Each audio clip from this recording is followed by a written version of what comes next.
फर्जी विकलांगता प्रमाण पत्र से मेडिकल कॉलेज में प्रवेश, जांच में पकड़ी गई छात्रा। खंडवा। शासकीय नंदकुमार सिंह चौहान मेडिकल कॉलेज खंडवा में एमबीबीएस पाठ्यक्रम में फर्जी दस्तावेजों के जरिए प्रवेश लेने का गंभीर मामला सामने आया है। भोपाल की एक छात्रा ने बनारस हिंदू विश्वविद्यालय के नाम से जारी विकलांगता प्रमाण पत्र लगाकर दाखिला लिया था, लेकिन दस्तावेजों की पुनः जांच के दौरान यह प्रमाण पत्र फर्जी पाया गया। कॉलेज प्रशासन ने प्रदेश भर में सामने आ रहे फर्जी प्रवेश मामलों को देखते हुए सभी छात्रों के दस्तावेजों का दोबारा सत्यापन कराया। इसी प्रक्रिया में छात्रा का प्रमाण पत्र संदिग्ध पाया गया। जब बीएचयू से आधिकारिक पुष्टि कराई गई तो स्पष्ट हुआ कि संबंधित प्रमाण पत्र विश्वविद्यालय द्वारा जारी ही नहीं किया गया है। मामला सामने आते ही कॉलेज प्रबंधन ने छात्रा का प्रवेश तत्काल निरस्त कर दिया और उसकी सीट प्रतीक्षा सूची में शामिल अन्य पात्र छात्र को आवंटित कर दी गई। इसके साथ ही मोघट थाना पुलिस को लिखित शिकायत देकर छात्रा के खिलाफ कार्रवाई की मांग की गई है। पुलिस का कहना है कि शिकायत प्राप्त हो चुकी है और पूरे मामले की जांच की जा रही है। प्रारंभिक जांच में यह भी आशंका जताई जा रही है कि कहीं इसके पीछे कोई गिरोह तो सक्रिय नहीं, जो फर्जी प्रमाण पत्रों के जरिए छात्रों को मेडिकल कॉलेजों में प्रवेश दिलवा रहा है। ये जो यूजी एडमिशन, जो एमबीबीएस में यूजी एडमिशन का जो आखिरी मॉपअप राउंड चल रहा था और उसमें एक अभ्यर्थी ऋषु भारती के दस्तावेज के संबंध में हम लोगों ने दिव्यांग प्रमाण पत्र की पुष्टि हेतु संबंधित संस्थान को पत्र प्रेषित किया था यहाँ प्रवेश समिति ने। तो उनको ये सूचना प्राप्त हुई कि ये दस्तावेज उनके द्वारा यहाँ इशू नहीं किए गए हैं, फर्जी प्रतीत हो रहे हैं। तो इन्होंने दूरभाष पर भी उसकी पुष्टि की, इसको ईमेल द्वारा प्रेषित किया और बाद में लिखित रूप से उनको उपलब्ध कराया। तो प्रवेश समिति के द्वारा जब इसको अवगत कराया गया तो तत्काल यहाँ से संस्थान के माध्यम से जो स्टेट लेवल काउंसलिंग कमेटी को इसकी सूचना दी गई, इसको निरस्त कर दिया गया इनका प्रवेश और उनको सूचित कर दिया है जिससे कि वो आगामी राउंड में उसको शामिल कर सके और संबंधित थाने को अवगत कराया करके आगे कार्रवाई करने के लिए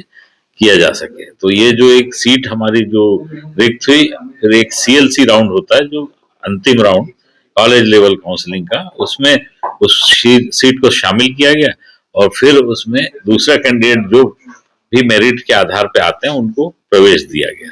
तो इस तरह से पूरी सीटें हमारी 120 सीटें पूर्ण हो गई। कोई भी इस कारण से रिक्त नहीं है कि अब प्रमाण पत्र फर्जी है और उसके कारण प्रवेश नहीं मिला है।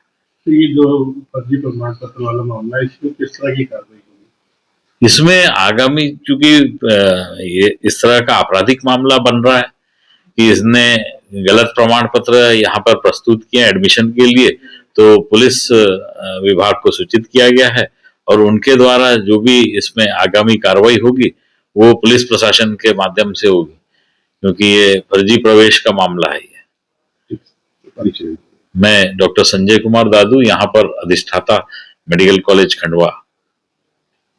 हाँ, ये हम लोग के संज्ञान में आया था। हम लोग की एक एडमिशन कमेटी पूरी बनी होती है, उसमें बहुत ही सारे सिस्टमेटिक तरीके से अलग अलग डेस्क रहती हैं, हेल्प डेस्क से लेके स्क्रूटनी डेस्क, उसके बाद फिर अल्टीमेटली आखिर में जो है वो एडमिशन डेस्क पे आते हैं।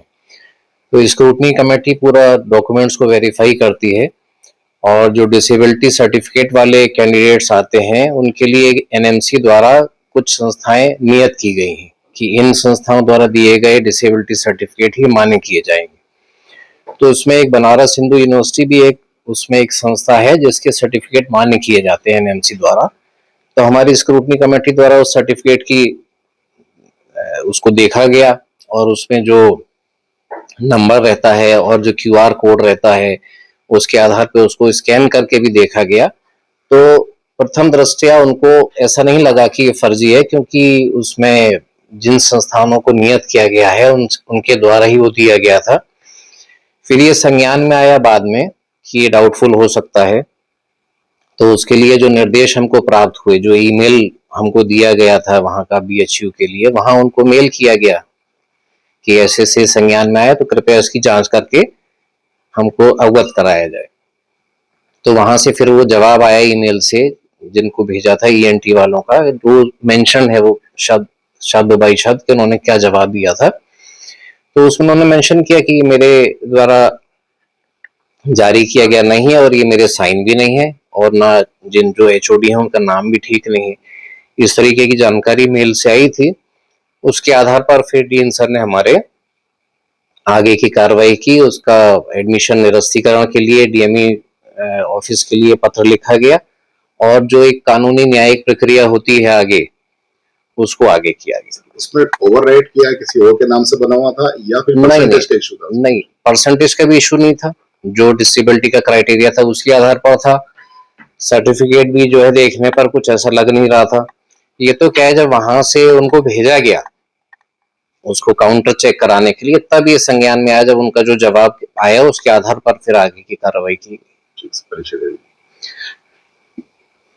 मैं डॉक्टर पराग शर्मा, नोडल ऑफिसर एडमिशन। मैं हमेशा नोडल रहता हूँ, एडमिशन का प्रभारी यहाँ का मैं देखता आया हूँ पिछले 7 सालों से, और मैं प्रोफेसर एंड हेड फार्मेकोलॉजी भी।